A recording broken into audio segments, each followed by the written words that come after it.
bipartisan cooperation and a string of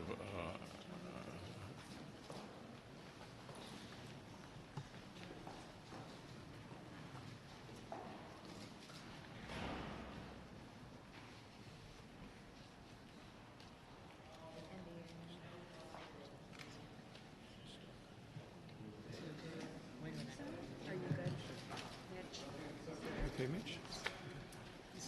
Anything else you want to say, or should we just go back to your office? Do you want to say anything else to the press? Go back. Go ahead, John. I'll take it. Let's go back to you. Go ahead, John.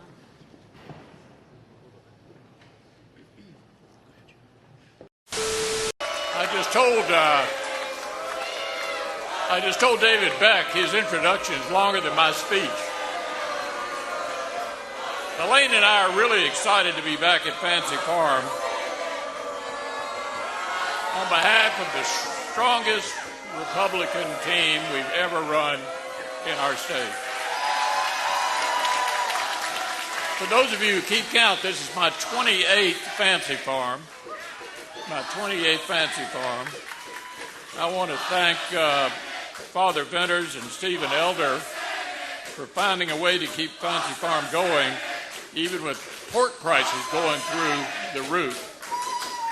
Thanks to the Kentucky State Police and local law enforcement who are keeping folks safe this weekend.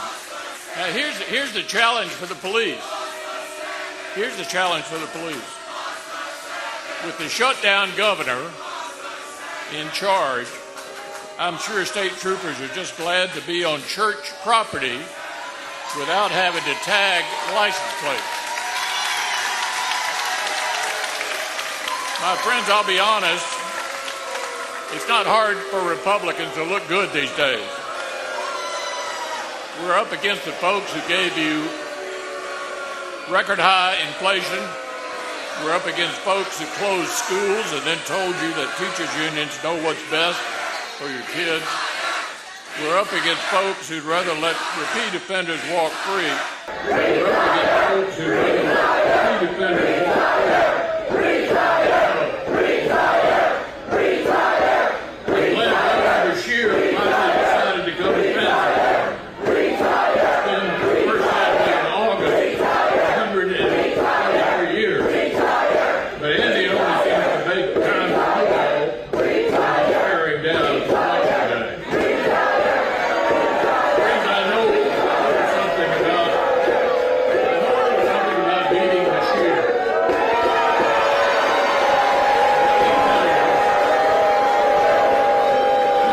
Andy makes his dad look like a Republican.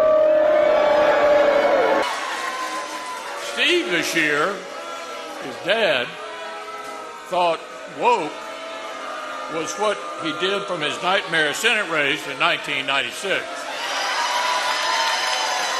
But Andy, he speaks liberal with a California accent. So make no mistake, Biden and Bashir are as thick as thieves, and not just because they want to rob you blind in taxes. But don't take my word for it. Let's just look at Andy's record.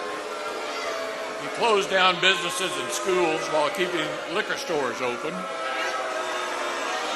He shut down churches and sent state troopers to harass the faithful on Easter Sunday. And he's forcing the woke agenda on students and teachers. And might as well be running for mayor of San Francisco. Now, it's a good thing we have a Republican General Assembly keeping the governor in check, and fighters like Jamie Comer and Rand Paul in Washington holding Biden accountable. And in the Senate, I'm working to make sure Kentucky punches above its weight. I fought for millions to rebuild East and West Kentucky after disaster struck. And I'm making sure our heroes in law enforcement get what they need to crack down on crime and plug the holes in Biden's open borders. When we send a united Republican government to Frankfurt this fall, we can finally put a stop to the defund the police movement. We can make sure our farmers and coal miners are taken care of. And we can help the middle-class families who are struggling in the Biden-Bashir economy. So this November, remember who gives Andy his marching orders. It's Biden and the same radical Democrats who want to weaken our troops, ban our gas stove, and turn the country into a socialist nation. Biden and Bashir aren't working for Kentucky. Andy might as well be on the White House payroll, and it's high time he was honest about it. But Kentuckians won't fall for it. We want someone who fights for us and our values. So let's give the shutdown governor a taste of his own medicine and vote Republican this fall.